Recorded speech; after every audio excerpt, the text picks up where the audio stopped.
السلام عليكم ورحمة الله وبركاته. مرحبا بكم في قناة اختراعات منزلية. النهاردة هنشرح لكم ازاي نستفيد من بوردة التلفزيون القديمة. دي بوردة تلفزيون صيني قلنا نستفيد منها. فاحنا دلوقتي ديت دايرة الصوت، تمام. التلفزيون الصيني قطعناها كده، تمام. فاحنا هنرمي ديت، مش عايزينها دلوقتي، وهنحتاج دايرة الصوت نستفيد بالدايرة بدل ما نرميها، تمام. وديت فلاشة بلوتوث كان قديم عندي. فلاشة البلوتوث ديت وصلت لها سلك كهرباء، هو بتاخد 5 فولت. ده السلك الأرضي والسلك الكهرباء بتاع ال5 فولت، تمام. ودول سلكين اللي هما ايه بتاع الصوت، اللي هما بيوصلوا النبضات بتاعة الصوت للأي سي بتاعة الصوت المكبر.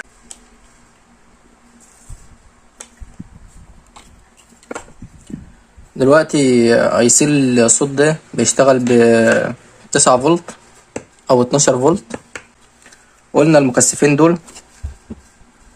دول كل رجل عليها دخل الصوت بتاع الاي سي، تمام. يعني الرجل ديت عليها دخل صوت ودي عليها دخل صوت. انا هنوصل دخل الصوت على الرجل دي كده،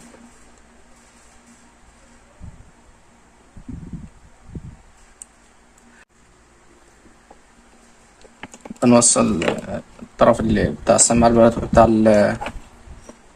الوصلة البلوتوث هنا. طبعا الفلاشة دي بتشتغل ب5 فولت، تمام. فاحنا ما ينفعش نديها الايه 9 فولت او ال12 فولت اللي هنديها للاي سي. فاحنا هنعمل ايه؟ جبنا ريجوليتور 5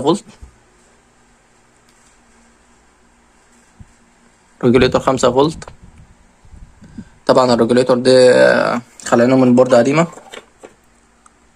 هنيجي على ارض ده الارض بتاع البوردة، هنوصل فيها ارض الريجوليتور،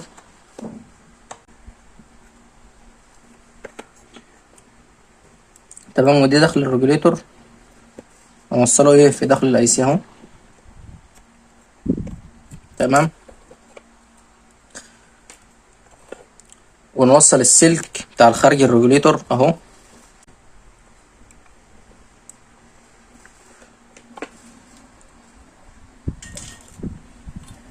يبقى احنا وصلنا الريجوليتور الارض بتاع الريجوليتور اهو، تمام.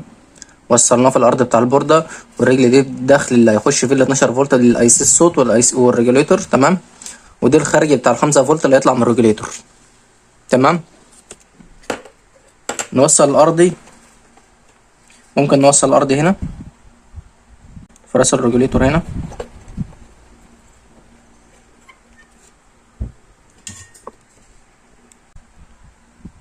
دي الارضي وده الخارجي بتاع الريجوليتور اللي هو ال5 فولت، وده الدخل اللي هيكون ايه داخل الاي سي بتاع الصوت اللي هو 12 فولت او 9 فولت، تمام.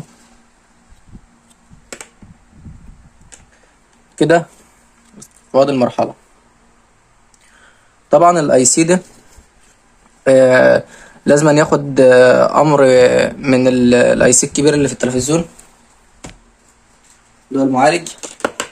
لازم أن ياخد امر من المعالج اللي هو يكون هنا عشان الاي سي يشتغل. طبعا الامر ده بيكون عباره عن ايه نبضة فولت، يعني عباره عن 1 فولت بيخش الاي سي. معنى النبضه ديت بتقول للاي سي اللي هو ايه متوصل كده اشتغل كده، المعالج بيقول لك اشتغل. طبعا النبضه ديت هتكون على رجل المقاومه دي. طبعا هنجيب النبضه منين؟ هنجيبها بايه؟ من الدخل، من ال9 فولت او ال12 فولت هتبقى على المقاومه ديت، والمقاومه ديت هتخفض الجهد ل1 فولت اللي هو النبضه، تمام. فاحنا هنجيب السلك دي كده،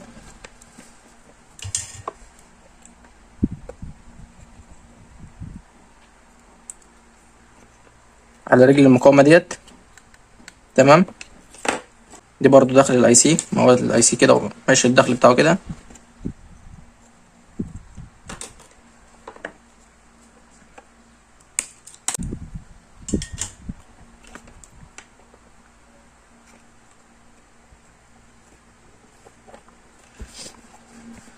قلنا السلك ده اللي هو رايح جاي من واخد ال 9 فولت، تمام، رايح على المقاومة ديت اللي هي تقلل 9 فولت ل 1 فولت عشان ايه؟ تدي امر للاي سي انه يشتغل. تمام كده نوصل، نجيب سماعة.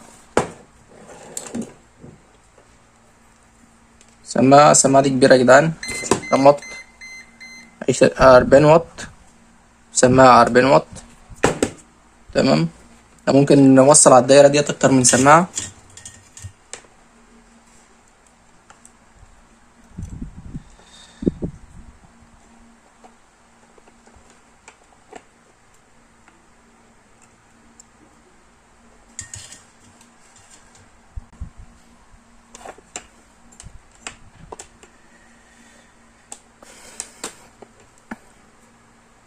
طبعا هنوصل ريفرنس 9 فولت. تمام، ده الرجل الموجب نوصلها، قلنا في الموجب بتاع الدخل بتاع الاي سي اهو، وداخل الريجوليتور. تمام، بالموجب، السالب هنوصله هنا. The Bluetooth device is connected successfully. كده الدايرة اشتغلت. طبعا دي دايرة البلوتوث. مش هينفعك سهلة اقولها لك هنا وهنا، عود الجيران وعودي بعزيز.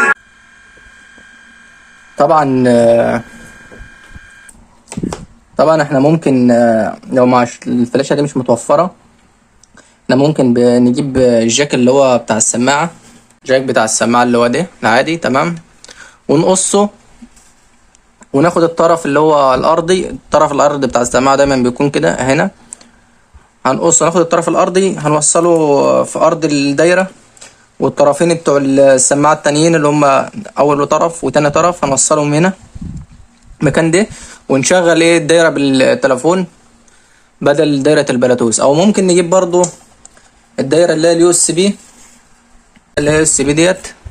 تمام، دي دايرة العربية. ممكن برضو ناخد اللي هم الاطراف ديت ال والار، تمام، ونوصلهم مكان السلكين دول. تمام، او ممكن نحط مايك هنا هو عموما دايرة الصوت عبارة عن دخل كهرباء، دخل صوت، خارج صوت بس. طبعا بقى انا لو عايز احط فوليوم عشان اعلي واوطي الصوت، ممكن الرجل ديت مع الكهرباء احط فوليوم عشان اعلي الصوت واوطي الصوت. تمام، وبلاش نادي الزعلة، هي اللي باقية لك بعدي وانت اللي بعدي.